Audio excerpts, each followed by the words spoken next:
Eh bien, je vais vous proposer de démarrer. Les personnes qui se joindront à nous au fur et à mesure me rattraperont. Sachez que ce webinaire sera donc disponible en vidéo et on vous fera donc parvenir par mail après notre temps.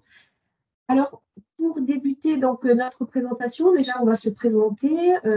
Mon collègue, je te laisse te présenter. Alors bonjour à tous. Moi c'est Papa Assemble, formateur en bâtiment au CRM. Voilà, avec nous, alors de l'autre côté de la caméra, il y a aussi Madame Salva Mireille, chargée de projet relations et partenariat employeur, qui est avec nous. Et moi-même, Maria Gerster, responsable des formations bâtiments et mécanique. Et donc, nous serons ensemble pendant à peu près une petite heure. Nous avons prévu ensemble un déroulé qu'on va vous présenter juste après. Alors, je regarde juste si nous avons encore d'autres participants. Non. Eh bien, nous démarrons. Alors, pour débuter, alors très rapidement, vous expliquer qui nous sommes, donc le Centre de réadaptation de Mulhouse. Donc nous sommes situés à Mulhouse, comme son nom l'indique. Nous sommes le plus grand centre français de formation pour personnes en situation de handicap.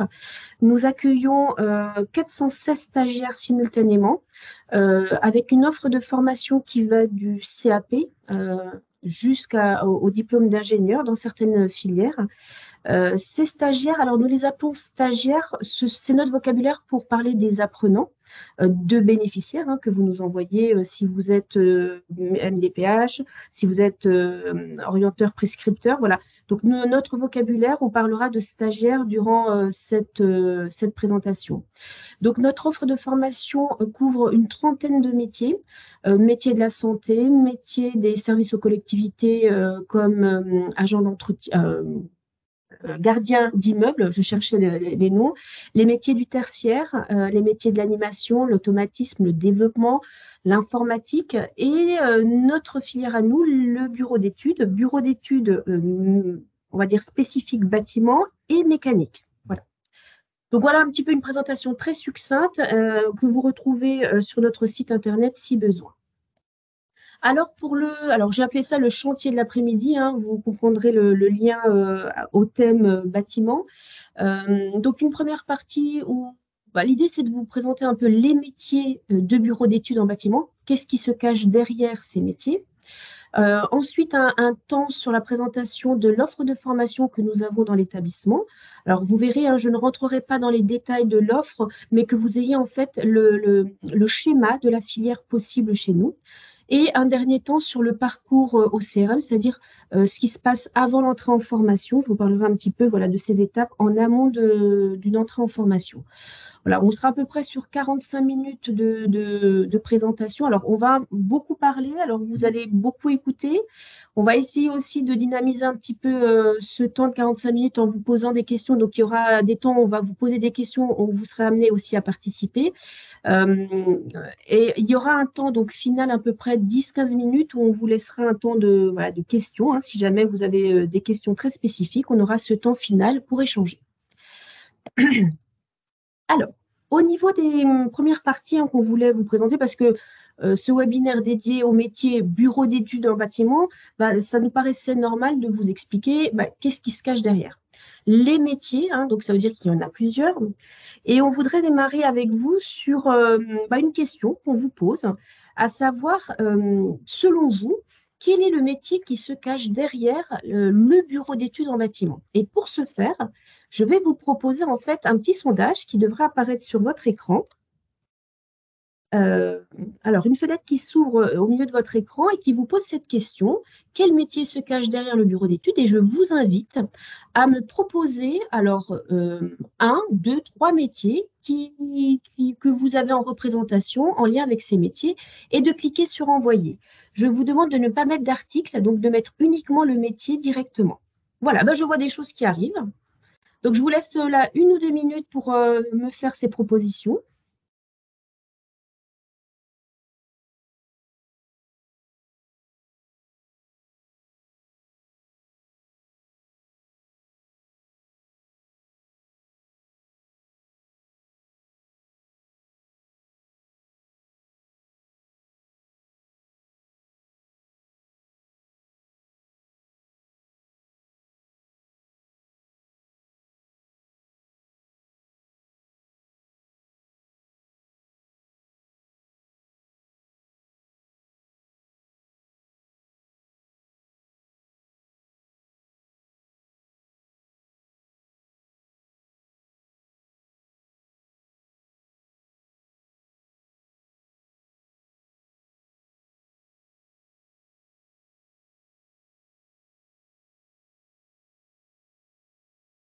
Alors, je vois de l'inspiration, je vois des mots qui reviennent à plusieurs reprises.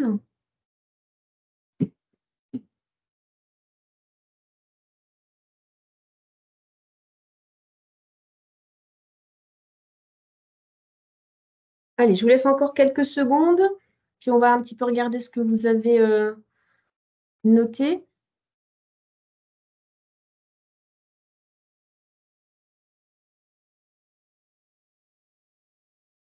Allez, j'ai l'impression qu'on est...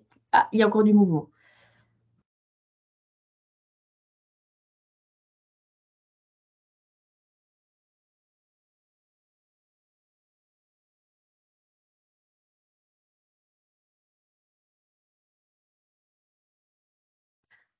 Alors, je vais commencer peut-être à commencer un petit peu à analyser ce que vous avez noté. Donc, il y a quand même deux mots, alors qui sont les mêmes, hein, l'un en majuscule, l'autre en minuscule, mais le mot dessinateur revient.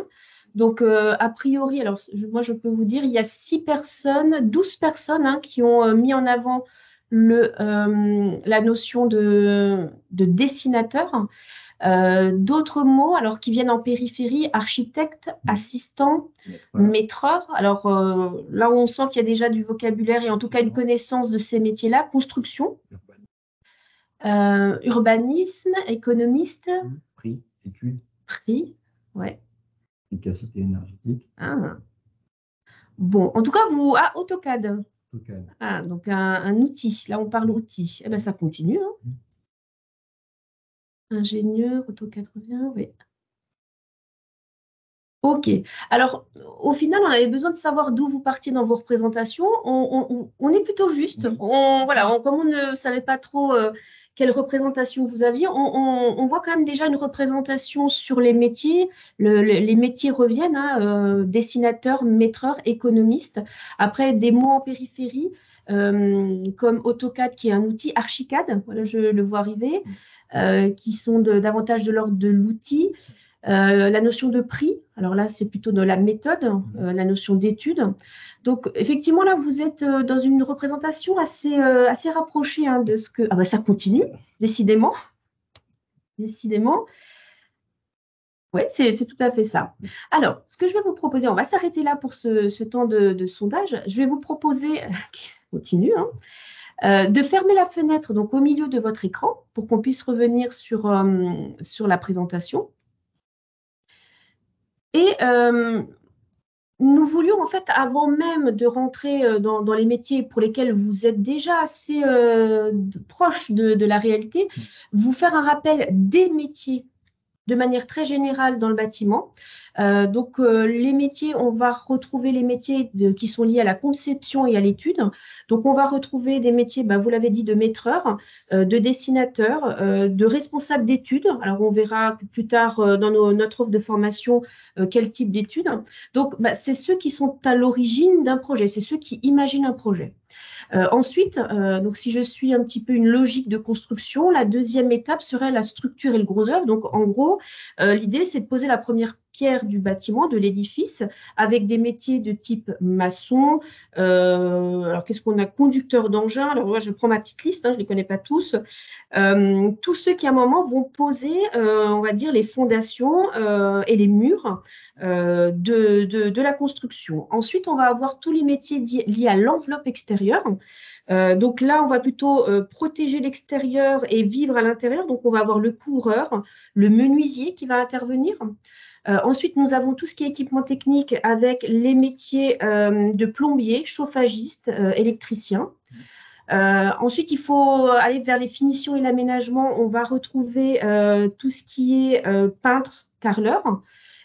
Et une équipe qui va être un petit peu, on va dire, en fil conducteur tout du long, hein, c'est l'équipe, on va dire, les métiers de la direction et encadrement, qui vont être le chef d'équipe, le chef de chantier, le conducteur de travaux. Donc là, l'idée, c'était juste vous donner un peu les panels. Et nous, en fait, en bureau d'études, nous nous situons sur l'étape de la conception et étude.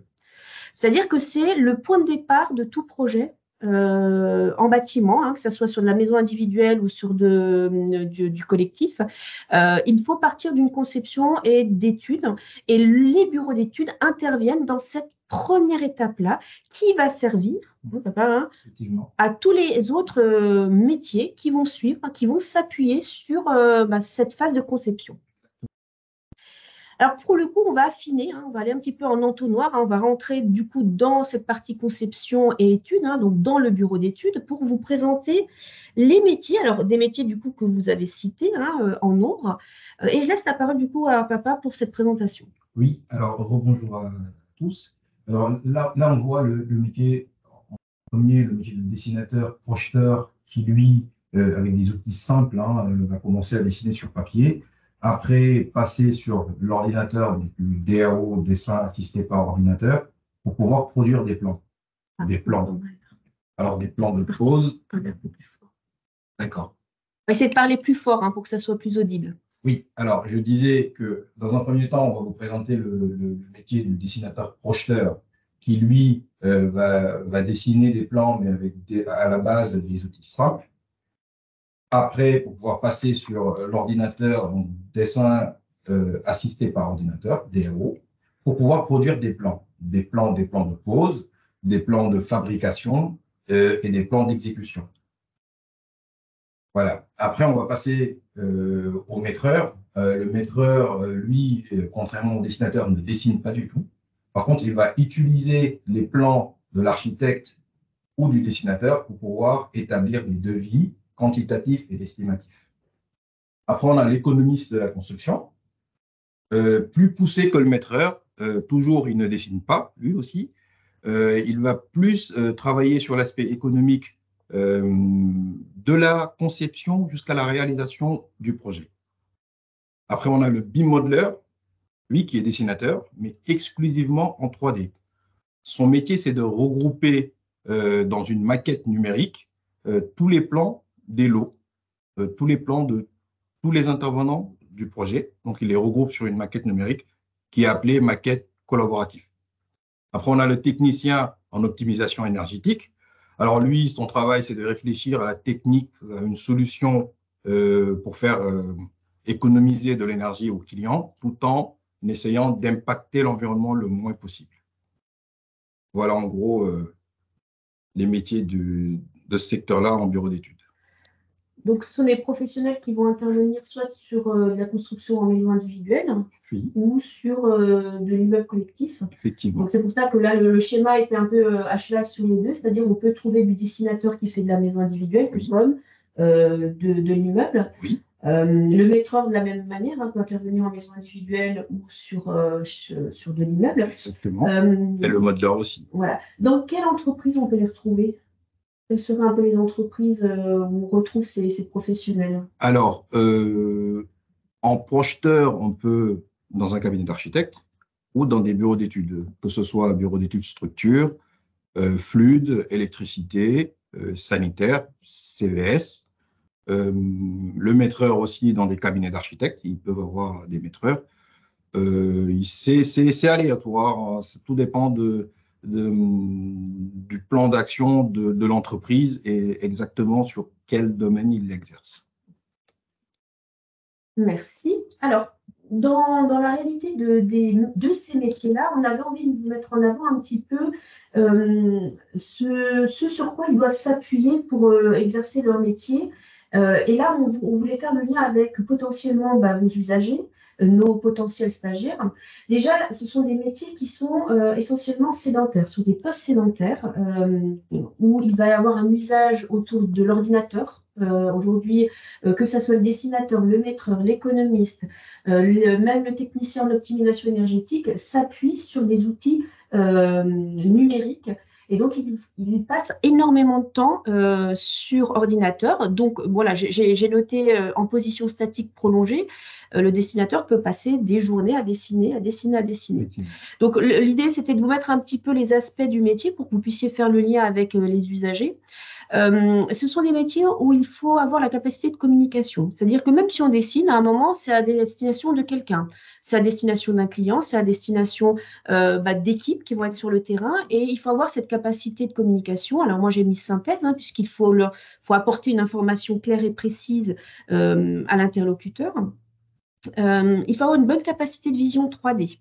Vous l'avez compris, hein, alors que ce soit le dessinateur qui lui dessine ou bien ceux qui vont utiliser les plans vont devoir avoir cette lecture en 3D.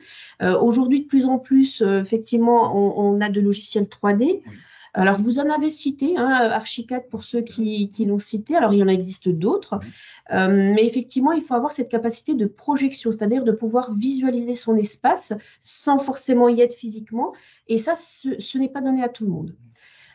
Des capacités de logique, de mathématiques, de géométrie. Alors là, ce sont des capacités, des savoirs de base qui sont indispensables à l'exercice du métier. Donc, alors, géométrie, vous le comprendrez bien par rapport à la notion de plan, hein, qui est indispensable. La notion de mathématiques, c'est qu'à un moment, alors on parlait du maîtreur hein, qui va estimer des coûts. Alors, le maîtreur, il va estimer de combien de tonnes de béton il a besoin pour une construction. Eh bien, ça va lui demander d'utiliser les mathématiques. Alors, il faut avoir un socle de base en mathématiques et du coup, la logique qui va avec. Ce sont des métiers en bureau d'études qui sont en autonomie et en même temps en équipe. C'est-à-dire que là, il faut avoir cette capacité autant de savoir travailler seul, parce qu'on va avoir donc effectivement à produire des plans ou à produire une étude donc seul, et en même temps, il va falloir après le partager avec une équipe. Effectivement. Et ça, il faut savoir, voilà, dans les profils, hein, il y a quelquefois des personnes qui sont très à l'aise en autonomie et vont produire de belles choses, mais qui seront moins à l'aise sur la dimension de l'équipe. Mais ces métiers du bureau d'études demandent le travail en équipe. Voilà un petit peu pour vous donner les réalités du métier. Alors, je voudrais rajouter, parce qu'il y a très récemment, là, de plus en plus, on suit les études métiers. Au niveau des dessinateurs, et j'en parlais avec le formateur très récemment, on est sur des métiers aussi qu'on peut exercer de manière hybride. C'est-à-dire que le dessinateur peut effectivement exercer en cabinet d'architecte, en bureau d'études dans la construction, et en même temps peut être auto-entrepreneur et travailler de chez lui. Il peut être salarié et avoir du télétravail, et ça se répond de plus en plus. Hein, C'est vrai, c'est un peu la tendance là maintenant qu'ils font les entreprises. C'est-à-dire on est indépendant dans les locaux de l'entreprise. Voilà. On n'est pas salarié en CDI, mais indépendant à notre compte dans les locaux de l'entreprise ou à distance, peut-être chez soi, à produire. Voilà. Donc, c'est aussi une dimension intéressante par rapport à des profils pour qui peut-être des aspects de mobilité, des aspects de fatigabilité, du coup, on peut peut-être se dire c'est un métier qui peut correspondre parce que je peux exercer depuis chez moi. Et donc, c'est une dimension intéressante dans les métiers en bureau d'études particulièrement. Vous comprendrez bien que le maçon, lui, ne pourra pas le faire. Mais en bureau d'études, c'est une réalité. C'est intéressant de le savoir pour justement, dans l'accompagnement des profils que vous pourriez avoir, peut-être identifier quelqu'un qui, sur des postes sédentaires où il faut se déplacer. Eh bien, écoutez, aujourd'hui, la réalité, c'est qu'on peut le faire à distance. Alors, je suis très bavarde, donc on va avancer, sinon on va être en retard. Alors, on passe à la deuxième partie. Donc, pour exercer ces métiers, nous avons une offre de formation qui couvre certains métiers. Et là, je vous présente un petit peu l'offre que nous avons dans notre établissement. Alors, chez nous, la porte d'entrée est une formation qui s'appelle ABC. Alors, A pour accès. Alors, cela est-il possible également pour... Oh, je n'ai pas eu le temps de voir. Attendez, j'ai juste vu une petite question. Alors, j'en parlerai après pour cette question-là, donc concernant de la formation à distance. Alors, comme je disais, la porte d'entrée chez nous, c'est une formation de 5 mois qui s'appelle ABC Accès aux bases de compétences. C'est une préparatoire de 5 mois qui va permettre de venir confirmer le projet. Quelquefois, des personnes sont passées par des dispositifs type préorientation et ont comment dire, identifié ce projet, l'ont peut-être validé par des stages, par des enquêtes métiers.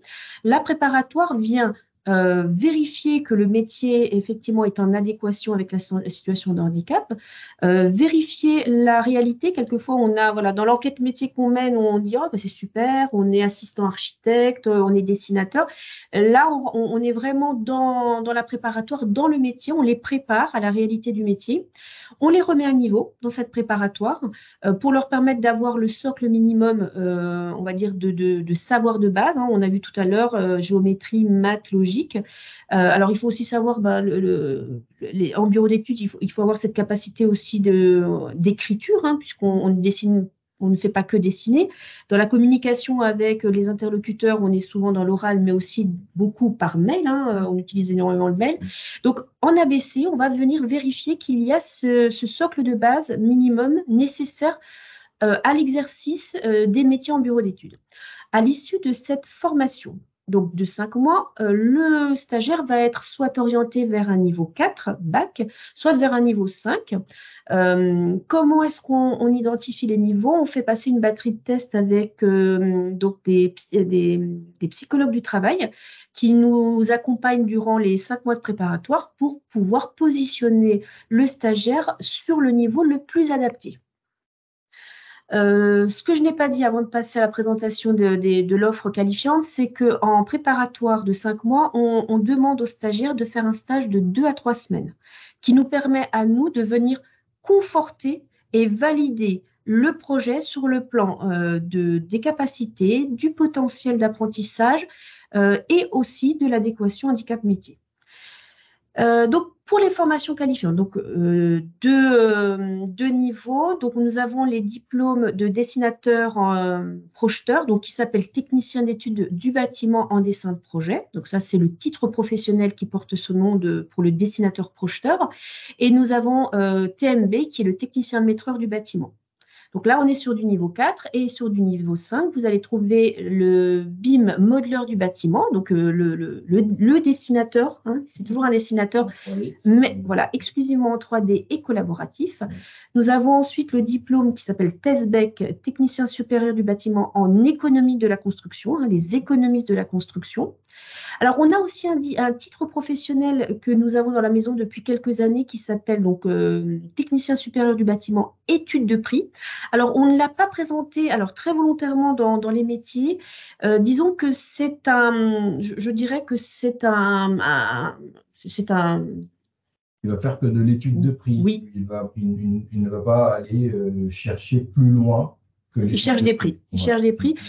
Et aujourd'hui, dans les offres d'emploi, et c'est aussi pour ça qu'on ne vous l'a pas présenté, on cherche davantage des économistes de la construction qui ont cette compétence d'étude de prix, plutôt que quelqu'un qui ne fait que l'étude de prix, qui ne cherche que les prix des matériaux, etc.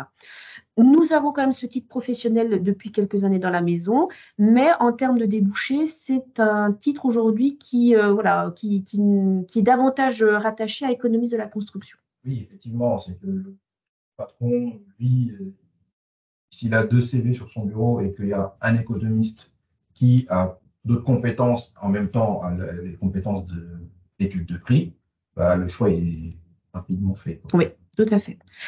Et nous avons donc un diplôme qui est un peu dans l'air du temps. Alors, chargé d'études thermiques, énergétiques et environnementales du bâtiment. Donc, le technicien en optimisation énergétique qu'on vous a présenté au préalable. Donc, ce sont des métiers en devenir. Hein. Alors, c'est dans l'air du temps, oui, hein, puisqu'on parle beaucoup réchauffement climatique, questionnement sur les passoires thermiques, les rénovations, comment aujourd'hui rénover au plus juste dans le respect de l'environnement. Donc, ce sont des métiers sur lesquels il y a une émergence, hein, clairement, parce que politiquement, aujourd'hui, on va vers des contraintes, on va dire, environnementales qui demandent d'avoir ces études sur le plan de l'énergie et de l'environnement. Donc voilà, nous avons ce diplôme dans la maison sur un niveau Bac+2. C'est l'ensemble de ces formations, qu'elles soient de niveau Bac ou Bac+2, sont d'une durée donc de 16 mois. Avec un stage qui peut aller de 2 à 4 mois en fonction des formations. Alors, pour répondre à la question de la formation en distanciel, alors aujourd'hui, à la date d'aujourd'hui, du 8 février, notre offre pour le moment n'est pas en format hybride. Toutefois, c'est un des chantiers que nous avons actuellement, c'est-à-dire de pouvoir développer nos produits de formation vers ce format plus hybride. Mais aujourd'hui, je n'ai pas une temporalité à vous annoncer. Aujourd'hui, les formations sont 100% en présentiel, mais une réflexion est en train d'être menée pour le distanciel. Pourquoi aussi? Alors, c'est vrai que l'opportunité du Covid, on aurait pu y aller. clairement, hein, c'était une occasion. Ça nous a amené à une réflexion sur notre public. Notre public qui, alors vous verrez, il y a une diapositive un peu plus tard sur la moyenne d'âge, hein. On est sur des profils qui viennent chez nous en général à peu près sur voilà, une moyenne d'âge de 42 ans, sur de la reconversion professionnelle.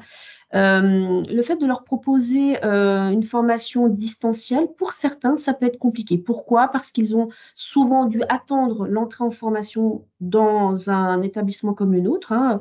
La moyenne, je crois qu'elle est sur plus de 2 ans. Ça veut dire que quelque part, ils sont en attente de venir en formation. Donc, c'est vrai qu'à l'issue du Covid, il y a eu une vraie réflexion. Elle est en train d'être menée parce qu'on a envie d'aller vers ça, parce qu'on sait que ça peut être très utile par rapport, notamment, je parle aux périodes de stage. Il y a des personnes qui viennent de l'autre côté de la France et qui, quelquefois, bon, sont très contents de venir à Mulhouse, mais se disent, bon, la distance, la famille.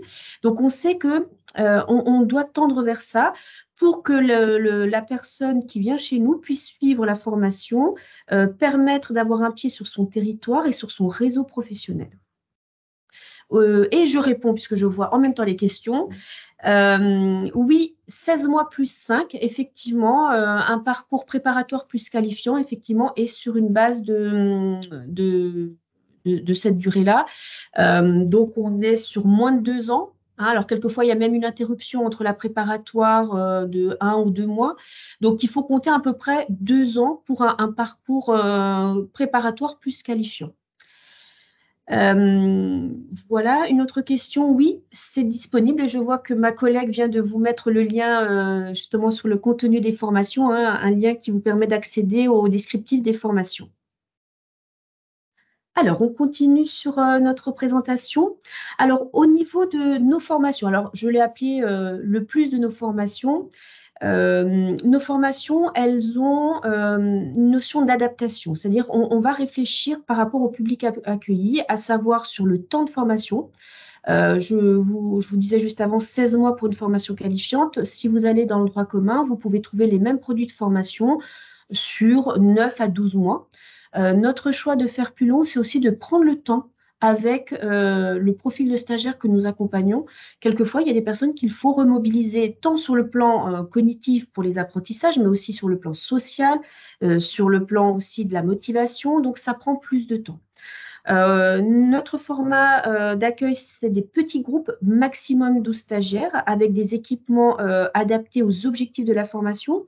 Donc, on parlait d'outils 3D, hein, de logiciels 3D. Donc, le stagiaire, quand il arrive en formation, on lui met à disposition un ordinateur, les logiciels adaptés, donc des logiciels en licence éducative, qui lui permettent de pouvoir utiliser tout au long de son parcours l'ensemble des outils professionnels qu'il sera amené à utiliser quand il sera sur le terrain. Nos formations, donc étant sur Mulhouse et notre public pouvant venir de toute la France, nous avons donc des hébergements proposés soit sur site, soit en extérieur, donc soit des chambres ou des petits studios. Donc là, la proposition d'hébergement est faite aux stagiaires en fonction de leurs besoins. Toujours dans on va dire, le plus de nos formations, on a à cœur de travailler sur le faire, c'est-à-dire on doit mettre nos stagiaires, qui sont souvent en reconversion, sur des apprentissages non pas très théoriques, descendants, mais davantage sur des situations professionnelles qu'ils vont vivre. Donc, on travaille beaucoup les mises en situation, des cas concrets. Là, actuellement, un groupe va travailler sur une salle de formation. Il va modéliser, hein, créer les plans. Donc, c'est-à-dire qu'on leur donne des vrais projets qui, en plus, sont utiles, hein, puisque pour le coup, on utilise cette mise en situation aussi dans l'intérêt de notre établissement. Mais on veut qu'ils soient dans le réel, dans la réalité des métiers qu'ils vont exercer par la suite. Ils utilisent donc ces logiciels professionnels, un énorme travail sur la posture professionnelle. Le passage quelquefois du statut, on va dire, alors salarié à un moment de leur parcours, peut-être à un moment demandeur d'emploi et de revenir entre guillemets sur les bancs de l'école, quelquefois il y a tout un travail pour la posture professionnelle. On arrive à l'heure, on a un comportement, un vocabulaire qui est toujours adapté à la situation professionnelle. Alors, je vois une question à laquelle on peut répondre de suite. Alors, pour la 2D, on est sur AutoCAD, tout ce qui est dessin de 2D. et on travaille avec Archicad, Revit et Allplan.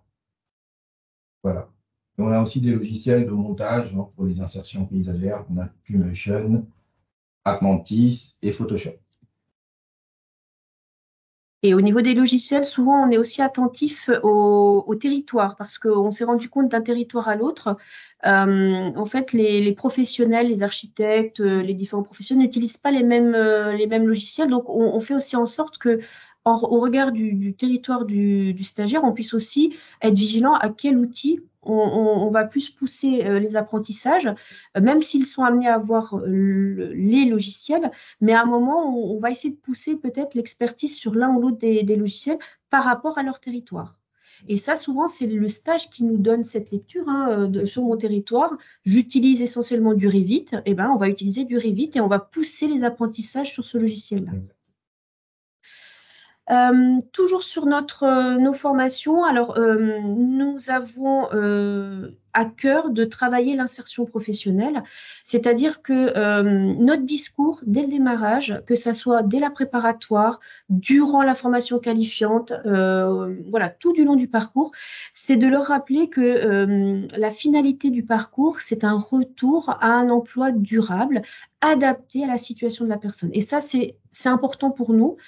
Et donc, lorsque l'on travaille la recherche de stage, on est toujours à visée insertion. C'est-à-dire que la démarche d'approche des entreprises pour un stage, c'est comme si on cherchait un emploi parce qu'on veut les mettre dans cette dynamique d'insertion professionnelle. Les stages, du coup, auront toujours des objectifs adaptés au référentiel, à la progression du stagiaire. On travaille avec un réseau de partenaires. Alors, sur notre territoire, on va dire l'Alsace, Grand Est, on a un réseau qui se développe et en fonction de l'origine de la personne, bah, on va faire en sorte de regarder qu'est-ce qu'il y a sur son territoire pour aussi s'appuyer sur ce qui existe sur son territoire.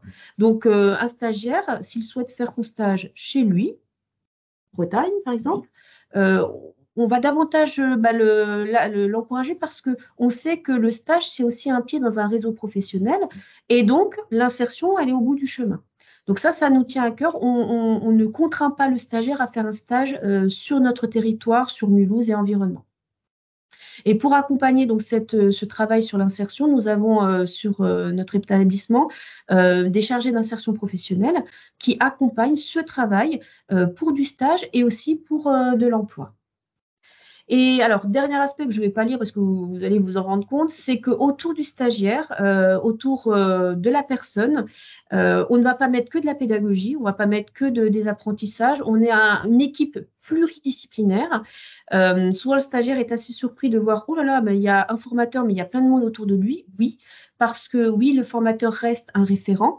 Par contre, on travaille toujours en équipe pluridisciplinaire pour justement accompagner au mieux les stagiaires. Quelquefois, les stagiaires viennent effectivement pour les apprentissages, mais viennent aussi parce qu'il y a des difficultés sociales, il y a des difficultés sur le plan de la santé. Et du coup, on essaie de leur expliquer que le parcours ne sera pas que de la pédagogie, il y aura aussi peut-être à travailler les freins qui existent au-delà des apprentissages. Donc voilà, on a une équipe très large. Donc voilà, je ne vais pas vous les citer, vous voyez un petit peu le type de professionnels que nous avons dans l'établissement. Pour terminer cette deuxième partie, alors vraiment quelques chiffres qui datent de 2022. Donc à l'issue d'un parcours de formation, on a un taux de réussite, alors pour toute formation confondue, qui est approximativement de 76% pour un titre total. Au bout de 6 mois, on est aux alentours de 67-68% d'insertion à l'emploi et il y a 1 an et demi, on est à 74%. Donc, les chiffres de 2022 sont quasiment identiques à ceux de cette année, mais qui ne sont pas encore sortis. Par rapport au secteur du bureau d'études bâtiment, voilà, on est à peu près dans ces chiffres-là. Du fait du gros travail autour de l'insertion durant le parcours, en général, on est effectivement aux alentours de 70% des stagiaires qui accèdent à des contrats à l'issue de la formation. Alors, essentiellement du CDD dans un premier temps, mais on a quand même voilà, un beau taux d'insertion dans le secteur du bureau d'études bâtiment. Alors, c'est sûr que le bâtiment, bah, on entend souvent parler, hein, ça peut être très aléatoire en fonction de l'activité, hein. Il peut y avoir des années plus favorables que d'autres. Jusqu'à présent, on va dire que ça se maintenait. On sait que l'année 2024 va être difficile pour le bâtiment. Pour différentes raisons, les coûts, les prix très élevés, l'activité qui est au ralenti au niveau des constructions. Donc, effectivement, il peut y avoir de fait des conséquences aussi sur les offres d'emploi qu'on peut trouver. Mais jusqu'à présent, l'insertion était plutôt satisfaisante. Alors, oui, alors je profite puisqu'on est dans le timing, donc je réponds à la question. Oui, lorsqu'un titre professionnel, donc la personne passe et échoue, oui, nous travaillons bien évidemment à proposer avec la personne, hein, puisque de toute façon on construit avec la personne si besoin une suite de parcours, de pouvoir lui reproposer un passage de titre. Donc ça se construit avec la personne. On a tous les cas de figure. Ça peut être quelqu'un qui a besoin uniquement de travailler pendant 2 mois parce que l'oral a été catastrophique et il faut vraiment le soutenir sur la partie communication lors de l'examen. Ça peut être un stagiaire qui a un très petit niveau et il lui faudrait encore peut-être 4-5 mois sur des apprentissages très spécifiques. Ça peut être des stagiaires qui ont besoin de refaire du stage parce que le stage n'a pas permis de développer les compétences. Donc oui, à la question est-ce qu'on peut repasser? Oui, on repasse. Et ça nous, enfin voilà, je rappelle, notre finalité reste l'insertion professionnelle, donc on accompagne. Tout comme on peut aussi à un moment, voilà, tout comme le stagiaire peut nous dire, voilà, je me rends compte que j'ai échoué, c'est compliqué pour moi, je me re-questionne. Là aussi, on écoutera, hein, pour accompagner à un moment les doutes et quelquefois les choix de réorientation. Alors, c'est à la marge, bien évidemment, mais on peut en avoir. Et dans notre établissement, nous avons donc une plateforme dédiée à, on va dire, aux réorientations durant des parcours qualifiants. Lorsque vraiment on sent qu'il y a des difficultés, on peut activer cette plateforme. C'est donc une équipe, hein, pluridisciplinaire qui peut du coup accompagner le stagiaire à re-questionner son projet, même s'il est déjà en qualifiante. Voilà. Là, un petit peu, je ne sais pas si j'ai répondu à la question. Pour le parcours, donc dernière partie de la présentation, voilà un petit peu les différentes grandes étapes. Elles ne sont pas forcément dans l'ordre, hein, ça dépend des profils de personnes. En général, voilà, on invite alors toute personne, que ça soit un usager ou vous, orienteur, prescripteur, à nous contacter. Voilà, si vous avez des questionnements sur des profils, si vous avez des questionnements sur une offre, un produit de formation, voilà, contactez-nous. En général, on propose ce qu'on appelle la matinale de l'info, à peu près tous les 2 mois. On propose d'inviter les personnes qui sont intéressées, c'est-à-dire voilà, qui ont un intérêt, mais qui n'ont pas forcément entamé des démarches auprès de la MDPH ou qui sont vraiment en début de réflexion sur une piste professionnelle vers les métiers de bureau d'études. On les invite à une matinale pour présenter notre centre. Ils rencontrent un professionnel en lien avec leur projet. Voilà. Et puis on échange avec eux, mais quelquefois on est vraiment sur des personnes qui ont entendu parler de nous et qui voulaient voir un petit peu comment on fonctionnait. Quelquefois qui viennent de loin, hein, donc là on peut les accueillir, il n'y a aucun souci. Vous pouvez donc nous contacter pour participer vous-même ou faire participer des bénéficiaires à cette matinale, et on en a une prochaine. Donc la prochaine, c'est le 22 mars 2024. Donc n'hésitez pas si jamais vous auriez voilà, des intérêts à nous les envoyer. Vous pouvez venir aussi, hein, puisque c'est ouvert aussi aux orienteurs et aux prescripteurs.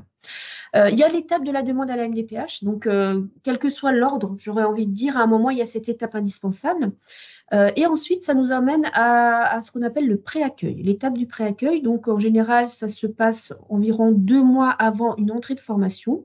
On invite les futurs stagiaires à venir nous rencontrer. Alors, nous rencontrer, c'est en équipe pluri. Ils rencontrent le médecin, ils rencontrent l'équipe d'infirmières, l'assistant social, l'assistant administratif pour tout l'aspect administratif du dossier, et ils rencontrent l'équipe pédagogique, le formateur et moi-même, pour qu'on puisse échanger, donc, en fonction de nos différents domaines professionnels, du profil de la personne. Donc, c'est sur, en général, une demi-journée. On va recueillir des informations et on va essayer de pouvoir proposer, hein, la rentrée de formation qui arrivera un peu plus tard. On recueille des informations pour adapter au mieux l'arrivée du stagiaire.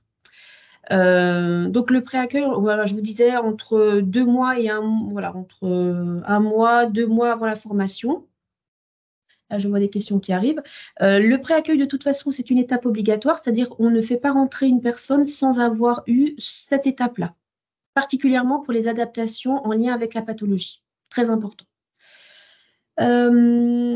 Voilà, et donc on arrive après à l'étape de l'entrée en formation. Je vous disais tout à l'heure, voilà, il y avait une diapo un petit peu sur le profil de stagiaire, donc moyenne d'âge 42 ans, avec des profils en reconversion, hein, donc des personnes qui ont une expérience professionnelle et qui ont des compétences transférables. Sur ce point-là, la préparatoire de 5 mois travaille énormément justement à faire la passerelle. Alors certainement qu'en préorientation, hein, sur ce type de dispositif, il y a déjà eu ce travail-là.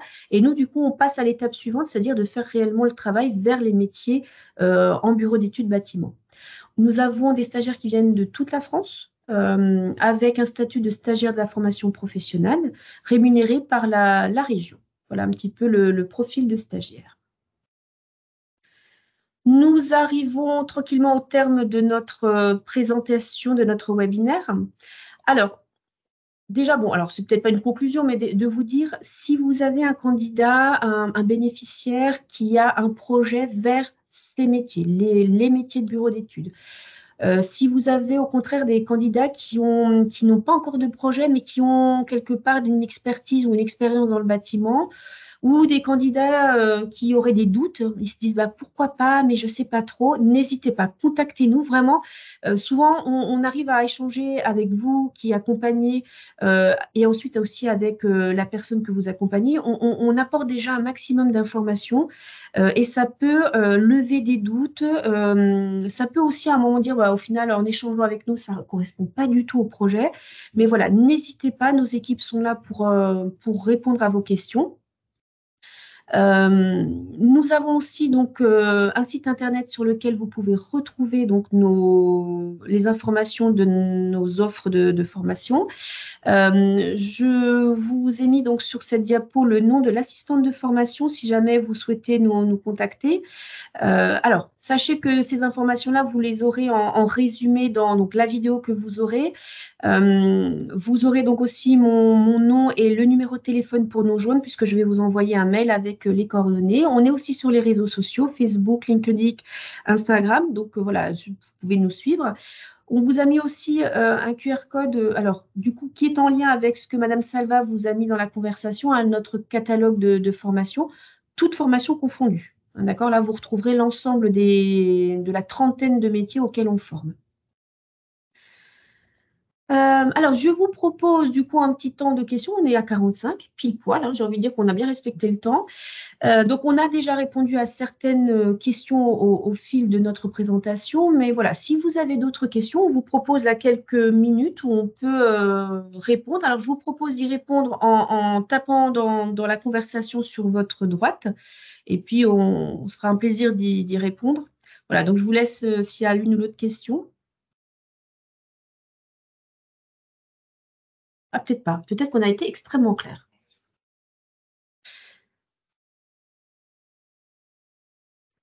Bonjour, je vais me permettre plutôt d'utiliser le microphone. Allez-y, vous avez raison.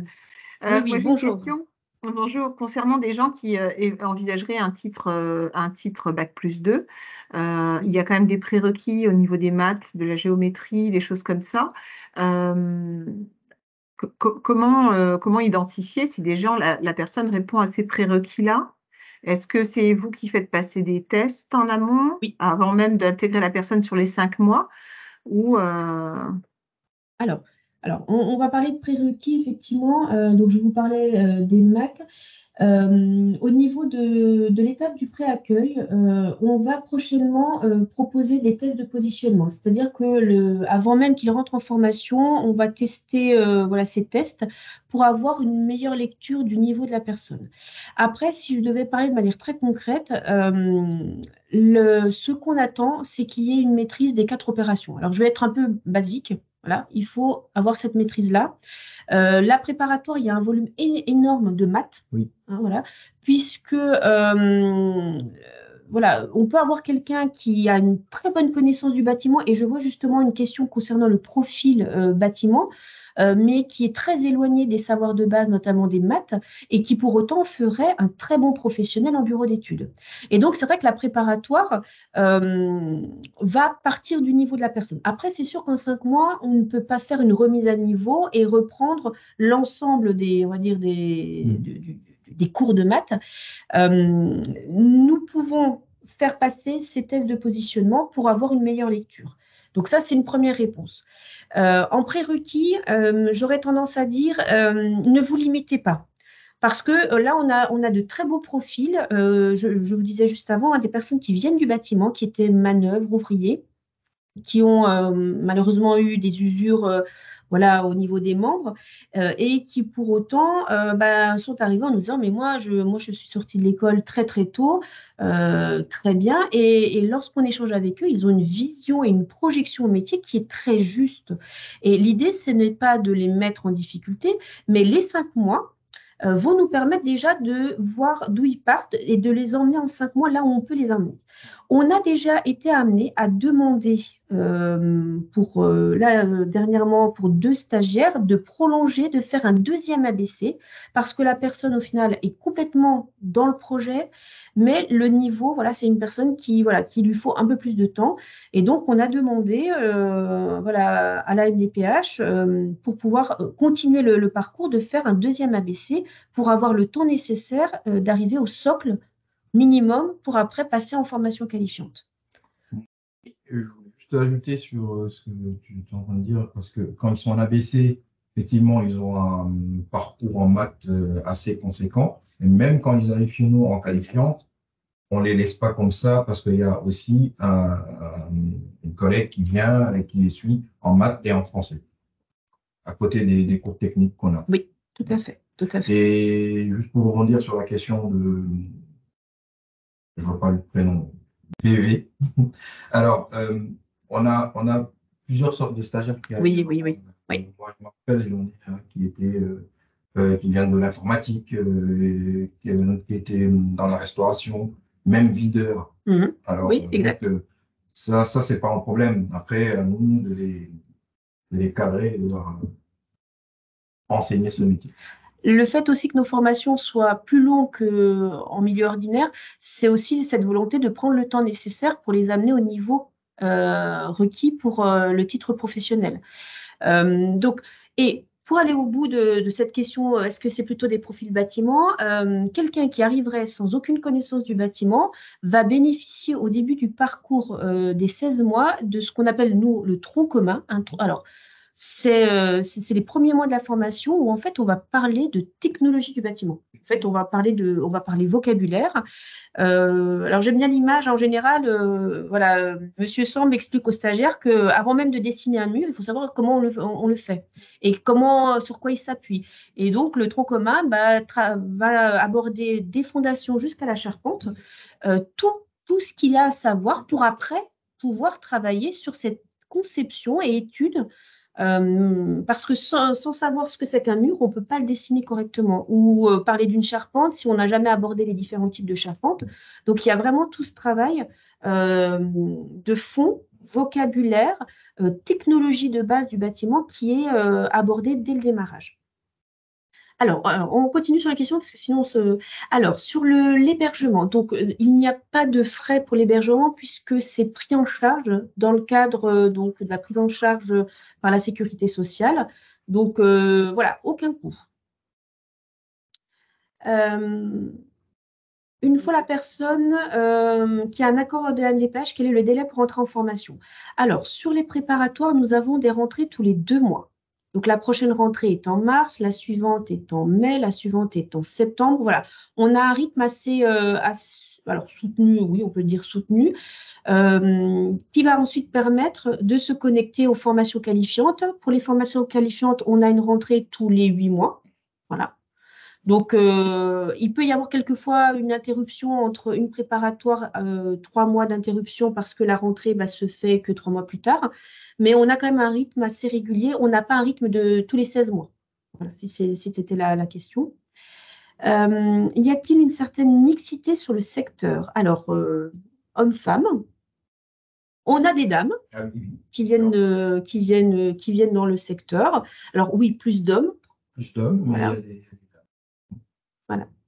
Et parce que ce ne sont pas des métiers de chantier, elles vont s'y retrouver davantage. On a une dame qui vient du secrétariat actuellement et qui au final, on va dire, s'éclate dans le métier, qui est vraiment dans... et pour autant, c'est une femme. Alors, il faut savoir qu'aujourd'hui, les femmes, elles ont leur place dans le bâtiment, clairement. Je pense que c'est même plus un sujet à aborder, même si dans nos formations, effectivement, on a une majorité d'hommes. Alors, la dernière question. Toutes les dames des péages sont d'accord pour des parcours de très longue durée ainsi que la région d'origine? Oui. Alors, oui. Aujourd'hui, nous n'avons pas de difficulté avec les parcours longs. Les MDPH suivent les préconisations, alors souvent des préorientations. Le fait aussi que, de toute façon, on est dans la réadaptation, mais d'office, en fait, une durée plus longue. On ne peut pas faire comme dans le droit commun. Donc, les MDPH nous suivent et aucune difficulté pour la rémunération. Aucune. En tout cas, voilà. Moi, ça fait 10 ans que je suis dans la maison. On n'a pas rencontré de difficulté sur ce plan-là. Alors, est-ce qu'il y aurait encore une dernière question? Je vous en prie. Bon, alors on va aller tranquillement vers la fin. Donc, alors, pour terminer... moi, j'aurais une question. Alors, plutôt. Bonjour. Bonjour. Alors, moi, je suis facilitatrice de clauses sociales dans les marchés publics. Et aujourd'hui, donc, nous mettons de plus en plus de clauses sociales dans les prestations intellectuelles. Et donc, moi, j'ai suivi ce webinaire, donc très intéressant, parce que je cherche des candidats à orienter pour les entreprises. Donc, soit sur des périodes de stage, soit ça peut être sur du recrutement, enfin voilà, des choses comme ça, puisque dans les marchés publics, nous sommes de plus en plus invités. Voilà. Alors, voilà. Donc, en fait, c'était un petit peu, j'ai suivi votre webinaire pour faire un peu du sourcing. C'est très bien. Voilà. Alors, et aussi, voilà, pour dire que ça pouvait être une... vous pourriez être un relais pour des stages éventuellement et de l'emploi. Exactement. Voilà. Donc, voilà. Donc, moi, je suis basée dans le département de l'Ain.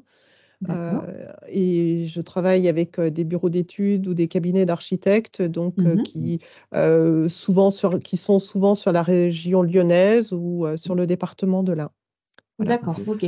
Alors, ce que je peux vous proposer, c'est que je vous contacte par la suite pour qu'on puisse en échanger de manière un peu plus détaillée. Tout à fait. Voilà. J'associerai donc la chargée de relations entreprises, Madame Salva, donc, qui est avec nous, mais en back-off. Et comme ça, on pourra échanger ensemble sur la faisabilité, voir comment on pourrait envisager une collaboration. Tout à fait. Voilà. Je vous remercie. Je vous en prie. Écoutez, pour terminer ce webinaire, je vais juste vous proposer de répondre à 3 questions. Alors, un petit sondage qui va apparaître comme tout à l'heure sur votre écran. Donc, 3 petites questions qui vont nous permettre aussi de savoir comment vous avez vécu ce webinaire. Donc, je vous laisse répondre et on arrivera sur la fin de notre présentation.